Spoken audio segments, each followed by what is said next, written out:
Et je pense que tout ça, ça peut s'améliorer si je gagne sa confiance. Réfléchir cheval, épisode 2. Aujourd'hui, on va parler de la confiance. Et la confiance, ça va être le plus gros focus que je vais avoir avec Inoa, je pense, pendant très très longtemps. Parce que c'est une jument très alerte, facilement stressée et toujours focus sur l'environnement. Mais je pense que ce travail de confiance, c'est capital de le réaliser avec tous les chevaux si on veut devenir excellent. Par contre, ça demande beaucoup de rigueur et de remise en question. On voit que la jument me fait pas confiance, par exemple, au pansage. À chaque fois que je l'approche avec une nouvelle brosse, elle relève un peu la tête, elle se raidit, elle se demande ce que je vais lui faire. Quand je la marche en main, elle s'arrête très régulièrement pour observer son environnement en mode super stressé. En liberté dans le petit manège, elle est focus sur la fenêtre, elle ne regarde que l'extérieur. Dans la petite carrière, elle va au moins visiter, elle reste pas focus sur une peur, mais son attention n'est toujours pas dirigée vers moi. Et à cheval, je la sens très régulièrement se crisper vraiment. Je n'ai pas encore identifié toutes les sources, mais je la sens se crisper et c'est mental comme physique et je perds beaucoup de sa disponibilité. Pareil, si je ne la stimule pas toutes les 3 foulées, elle regarde à l'extérieur, elle est vraiment déconnectée. Et je pense que tout ça, ça peut s'améliorer si je gagne sa confiance.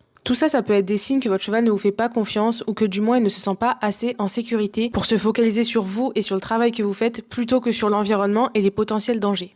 Alors bien sûr, ça dépend de la nature de chaque cheval, certains sont beaucoup moins stressés et ça se traduira différemment. Si j'ai besoin de vous citer les avantages à gagner la confiance d'un cheval, pour elle, ça va être un véritable confort de vie. Elle va pouvoir se reposer sur moi et quand elle sera avec moi, elle pourra se relâcher. Pour nous deux, ça nous assurera plus de sécurité à pied comme à cheval et ça nous donnera la possibilité de faire des balades agréables, par exemple, mais aussi d'avoir beaucoup plus de décontraction et de concentration en dressage, de même en saut et aussi moins de réactions de fuite en saut. Et plus tard, quand on ira en compétition, tout sera bien plus facile. Mon plan pour gagner sa confiance, c'est de le faire tout doucement avec les actions du quotidien. Il va falloir que je sois très attentive parce que je vais gagner tout doucement des petits points, mais je peux en perdre beaucoup très vite. Il va falloir être très douce au pansage, être attentif dans le moindre geste du quotidien et par exemple la marche en main, c'est très important. Il va falloir que je lui donne un cadre clair et juste. Ça veut dire parfois devoir la remettre à sa place. Il faut que je devienne prévisible pour elle. Il faudra suffisamment la connaître pour ne jamais la mettre devant des situations qui sont émotionnellement ou physiquement trop difficiles pour elle. C'est-à-dire ne pas la trahir en somme.